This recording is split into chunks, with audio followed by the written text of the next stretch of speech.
വളരെ നിർണായകമായ ഒരു വിക്ഷേപണം നടക്കുകയാണ്. PSLV 62 വിക്ഷേപണമാണ് നടക്കുന്നത്. EOS N1 First stage performance normal.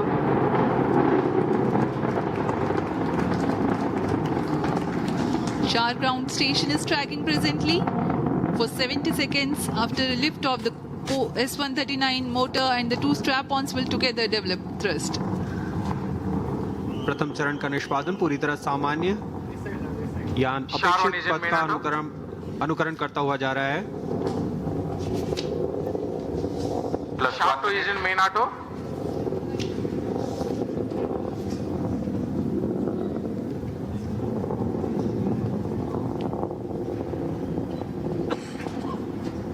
Both strap-ons separated. It is a confirmation from the Range Operations Director that the strap-on motors have been separated from the ongoing launch ഈ vehicle. വർഷത്തെ ആദ്യ ISROയുടെ വിക്ഷേപണമാണ് ഇപ്പോൾ Continues to burn and കണ്ടുകൊണ്ടിരിക്കുന്നത്. ഇന്ത്യയുടെ പ്രതിരോധ ഉപഗ്രഹമായ EOS-N1 അന്വേഷ ഉൾപ്പെടെ 16 ഉപഗ്രഹങ്ങളുമായി ശ്രീഹരിക്കോട്ടയിൽ നിന്ന് PSLV C62 കുതിച്ച് പറന്നുയർന്നിരിക്കുകയാണ്. കഴിഞ്ഞ വർഷം മെയ് 18-ന് അപ്രതീക്ഷിതമായി തന്നെ ഈ ദൗത്യം പരാജയപ്പെട്ടിരുന്നു. പക്ഷേ അതിന് പിന്നാലെ ഇപ്പോൾ ആദ്യമായിട്ടാണ് PSLV വിക്ഷേപണം നടന്നിരിക്കുന്നത്.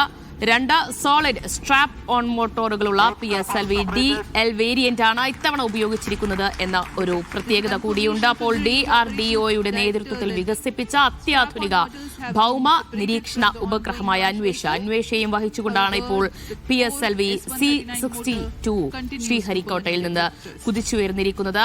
വിക്ഷേപണം വിജയകരമായി തന്നെ പൂർത്തിയാക്കാൻ കഴിയും എന്ന് തന്നെയാണ് കരുതുന്നത്. ഏതാണ്ട് 10:17 ദൗത്യം അവിടെ ആരംഭിച്ചത്. വിക്ഷേപണം ഉണ്ടായത് ഈ വർഷത്തെ ISROയുടെ പുതുവർഷത്തെ ആദ്യ വിക്ഷേപണമാണ് ഇന്നിപ്പോൾ ശ്രീഹരിക്കോട്ടയിൽ നിന്ന് ഉണ്ടായിരിക്കുന്നത്. അന്വേഷ ഉൾപ്പെടെ 16 ഉപഗ്രഹങ്ങളുമായിട്ടാണ് PSLV C62 കുതിച്ചു പറന്നുയർന്നിരിക്കുന്നത്. यहाँ द्वितीय चरण इंजन जिम्बल की मदद से अपना दिशा निर्धारण करता है और उद्दिष्ट पथ की ओर यान को दिशा देता हुआ. വിവരങ്ങളുമായി ന്യൂസ് ഡെസ്കിൽ നിന്ന് വിഷ്ണുവാണ് ചേരുന്നത്. വിഷ്ണു, എന്തൊക്കെയാണ് ഈ ദൗത്യത്തിന്റെ പ്രത്യേകതകൾ? ഇന്ത്യൻ ബഹിരാകാശ ഗവേഷണ രംഗത്ത് നിർണായകമായ ഒരു നാഴികക്കല്ലിലൂടെയാണ് ശ്രീഹരിക്കോട്ടയിൽ നിന്ന് ഒരുങ്ങിയിരിക്കുന്നത്. ISROയുടെ ഏറ്റവും വിശ്വസനീയമായ നിക്ഷേപണ വാഹനമായ PSLV C62 ജനുവരി ഇന്ന് രാവിലെ ശ്രീഹരിക്കോട്ടയിൽ നിന്ന് സതീഷ് ധാവാൻ സ്പേസ് സെന്ററിൽ നിന്ന് വിക്ഷേപിച്ചിരിക്കുന്നത്. രാവിലെ 10:17 റോക്കറ്റ് കുതിച്ചുയർന്നത്. PSLV C പരമ്പരയിലെ 64-ാം നിക്ഷേപമാണിത്.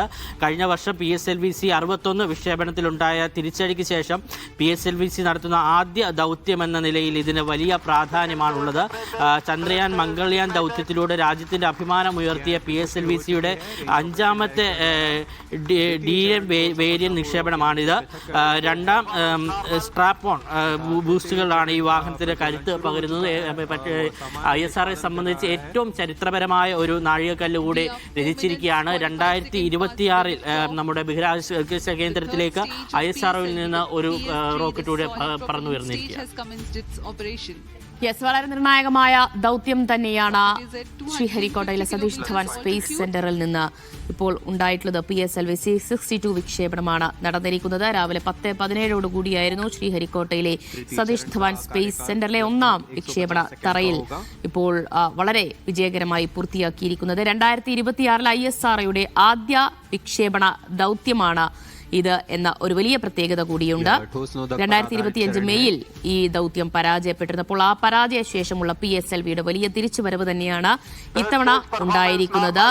EOS-N1 അന്വേഷ എന്ന ഉപഗ്രഹമടക്കം 16 പേലോഡുകളാണ് ഈ ദൗത്യത്തിലൂടെ ISRO ബഹിരാകാശത്തേക്ക് അയക്കുന്നത് എന്ന പ്രത്യേകത കൂടിയുണ്ട്. ന്യൂ സ്പേസ് ഇന്ത്യ ലിമിറ്റഡ് വഴിയുള്ള വാണിജ്യ വിക്ഷേപണമാണ് ഇത് എന്നുകൂടി പറയുമ്പോഴും അന്വേഷ അത് വളരെ നിർണായകമായ ഒരുപാട് ദൗത്യങ്ങളുമായി വഹിച്ചുകൊണ്ട് പോകുന്ന ഉപഗ്രഹം കൂടിയാണ് അന്വേഷ. അന്വേഷയ്ക്ക് പുറമെ 15 പേലോഡുകളും അതിൽ UK, ബ്രസീൽ, നേപ്പാൾ എന്നീ രാജ്യങ്ങളിൽ നിന്നുള്ള ചെറു ഉപഗ്രഹങ്ങൾ കൂടിയുണ്ട്. അപ്പോൾ ഇപ്പോൾ ദൗത്യം അവിടെ ഏറെക്കുറെ വിജയകരമായി പൂർത്തിയാക്കി കഴിഞ്ഞിരിക്കുകയാണ്. അവിടെ ISROയിലെ ശാസ്ത്രജ്ഞരും മറ്റ് മേധാവികളും ഒക്കെ തന്നെ വളരെ ഉദ്വേഗത്തോടുകൂടി ആകാംക്ഷയോടുകൂടി തന്നെ ഈ ദൗത്യത്തെ വീക്ഷിക്കുകയാണ്.